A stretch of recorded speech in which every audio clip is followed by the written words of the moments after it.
नालायक भडव्या राजकारणी लोकांनी गरिबाला कसं लुटावं, गरिबाला कसं मारावं, गरिबाचं आयुष्य कसं बर्बाद करावं. स्वातंत्र्यानंतर जे जन्म आलेत हे महापुरुष नसून हे नेते आहेत आणि नेता फक्त देश लुटायला जन्माला येत असतो आणि तीच अवस्था मातीची आहे. हे का सांगतोय मी? कारण का आत्ताची प्रेझेंट घटना आहे. संतोष देशमुख गरीब कुटुंबातला 2 ते 3 वेळा सरपंच म्हणून तो आला. तर त्यांनी त्याच्या गावामध्ये अनेक गरिबांसाठी योजना लाभल्या, गरिबांसाठी अनेक गोष्टी करत सुटला. पण त्याच बीड जिल्ह्यामध्ये अशी काही दहशत होती की त्या दहशतीच्या खाली त्याला स्वतःचा जीव गमवावा लागला. तो जीव गमवताना त्यांनी स्वतःच्या कुटुंबालाही या गोष्टी सांगितल्या होत्या. मी का सांगतोय? हे जे करून आणले तो आहे वाल्मिक कराड. की बीड जिल्ह्यामध्ये त्याची एवढी दहशत आहे की ही दहशत तो कोणामुळे करतो? ही दहशत करतो मुंडे, धनंजय मुंडे ह्याच्या नावाने. हे मी त्या राजकारणी लोकांना शिव्या घालत नाहीये. जो चुकीचा आहे त्यालाच बोलणार. धनंजय मुंडे माझा दुश्मन नाहीये, पण जे सत्य आहे त्या गोष्टी का सांगाव्या लागत आहेत? कारण का ज्या देशमुख कुटुंबाचे दुःख आलंय, त्यांची लेक अक्षरशः रडत होती. ती कोणाकडे जाईल? तिच्या कुटुंबाला आलेलं दुःख आहे. ती अक्षरशः भीक मागत होती की माझ्या वडिलांना न्याय द्या, माझ्या वडिलांना न्याय द्या. पण न्याय कोण देणार? आज मुख्यमंत्र्याकडे गेले. त्या मुख्यमंत्र्यांनी सोडा की भगवानगडावर सुद्धा गेले, जिकडे भगवानगडावर पंकजा मुंडेंपासून त्यांच्या फॅमिलीनी ज्या भगवानगडावर नतमस्तक होतात त्या महाराजांकडे गेले. महाराजांकडे त्यांनी सांगितलं की मला न्याय मिळवून द्या. गृहमंत्र्यांकडे गेले, मला न्याय मिळवून द्या. पण अजून सुद्धा वाल्मिक कराड सारख्या माणसाला जर फाशी मिळत नसेल तर महाराष्ट्राचं राजकारण किती मॅनेज आहे? कारण का गरिबांनी जर काय वाईट कृत्य केलं तर गरिबाला लगेच जेलमध्ये टाकलं जातं. पण ह्यांच्या मागे जे फिरणारे आहेत, लोमते सोमते, जे बिल्डर लॉबीत असणारे, त्यांना कुठल्याच गोष्टीचा त्रास नाही. हे का सांगावं लागतंय?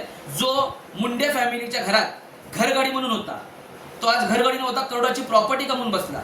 आणि त्याचं एस्ट्रॉशन असू द्या, एस्ट्रॉशन म्हणजे खंडणी, मर्डरी असू द्या, बिल्डर लॉबीतला पैसा, अख्खा पैसा म्हणजे बीड जिल्ह्याचा एवढा सगळा पैसा या वाल्मिक कराडच्या खिशात जातो. वाल्मिक कराड बरोबर तोच पैसा धनंजय मुंडे असं बाकी राजकारणी सगळे मॅनेज होतात.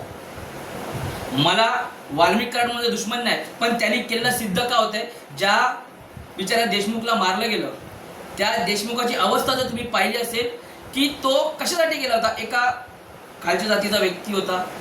तिथे हे वाल्मिक कराडची माणसं आली. वाल्मिक कराडची माणसं आल्यानंतर त्यांनी तिथे दहशतवाद केला. त्यांनी तिथे हप्ता मागितला. त्या हप्त्यासाठी विरोध करण्यासाठी त्यांनी विरोध केल्यानंतर त्या गरीब कुटुंबातल्या एका माणसाला, दलित कुटुंबाला त्यांनी तिथे त्या व्यक्तीला तिथे मारलं. त्या मारता तिथे आपला संतोष देशमुख गेले. त्यांनी वाचवायचा प्रयत्न केला तर संतोष देशमुखला सुद्धा मारलं. कोणी मारलं? वाल्मिक कराडच्या 4 साथीदारांनी.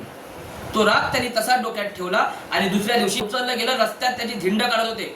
एवढं त्याला मारलं होतं की सिंदूर फासले, जसं हनुमानाला सिंदूर फासतात ना, त्याप्रमाणे त्याला लालबुंद केलं होतं. तो बिचारा वाचवा, मला नका मारू, मी पुन्हा असं करणार नाही. तो पाणी मागत होता. त्याच्यावर लघवी केली भडव्यांनी, त्याच्या छात्यावर पाय दिला, अक्षरशः तुकडे करत होते. एवढी घाणेरडी अवस्था कुठल्याच कुटुंबावर झाली नाही पाहिजे होती. हे पण त्याला फाशी झाली पाहिजे. पण ह्यासाठी अंजली दमानिया त्यांचे खूप आभार आहे की त्यांनी तो विषय वर पकडून धरला. तरी जे धर्ष म्हणून आहेत आमदार, ते सुद्धा बीजेपीचे आहेत.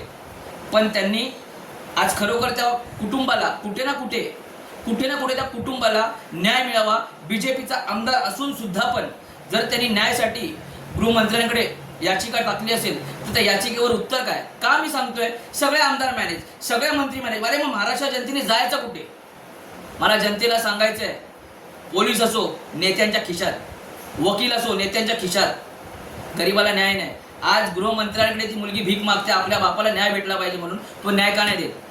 प्रत्येक पक्षाने मोर्चे काढले असतील, प्रत्येक पक्षाने सिग्नेचर दिले असतील त्याला फाशी, पण त्याला फाशी का दिली जात नाही?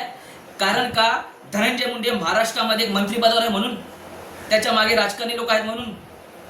वाल्मिक कराडचे फोटो मंत्र्याबरोबर आहेत, वाल्मिक कराडचे फोटो संत्र्यांबरोबर आहेत, वाल्मिक कराडचे फोटो केंद्रातल्या लोकांबरोबर आहेत.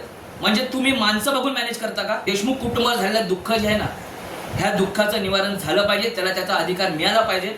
जर त्याला अधिकार मिळत नसेल तर मला सांगायचं आहे, या महाराष्ट्राचे मुख्यमंत्री देवेंद्र फडणवीस, या महाराष्ट्राचे उपमुख्यमंत्री, जे दोन्ही उपमुख्यमंत्री आहेत शिंदे आणि पवार, ह्यांनी सुद्धा राजीनामा द्या. कारण का तुम्ही फुकटचे उपमुख्यमंत्री बसलात.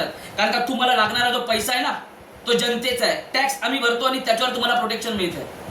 मग तोच पैसा गरिबाच्या मुखात द्या. त्याच पैशाच्या माध्यमातून त्या देशमुख कुटुंबाला कोणी न्याय द्या. हे जर करता येत नसेल ना तर सोडून द्या. स्वतःच्या घरावर झालेलं दुःख हे खूप, जेव्हा तुमच्या घरात तुमच्या कुटुंबामध्ये जेव्हा दुःख होईल ना तेव्हा तुम्हाला प्रत्येकाला करणार, त्याशिवाय करणार नाही. मला माहिती आहे माझी व्हिडिओ गेल्यानंतर तुमच्या लोकांना कोणाला राग येईल, कोणी मला मेसेज टाकेल, त्याची फिकर नाही आहे. पण सत्यासाठी भारतीय स्वराज्य सेना महाराष्ट्राच्या प्रत्येक गोर गरिबासाठी उभी असणार आणि भारतीय स्वराज्य सेना अशा चुकीच्या गोष्टीला लाथ मारणार, तुमच्या राजकारणाला सुद्धा लाथ मारणार आणि घराघरामध्ये माझ्या स्वराज्यातनं नेता नाही क्रांतिकारी म्हणून जन्माला येणार आणि तुमचे घर राजकारण उद्ध्वस्त करणार. इथे कुटुंबाला न्याय मिळाला पाहिजे हीच अपेक्षा आहे.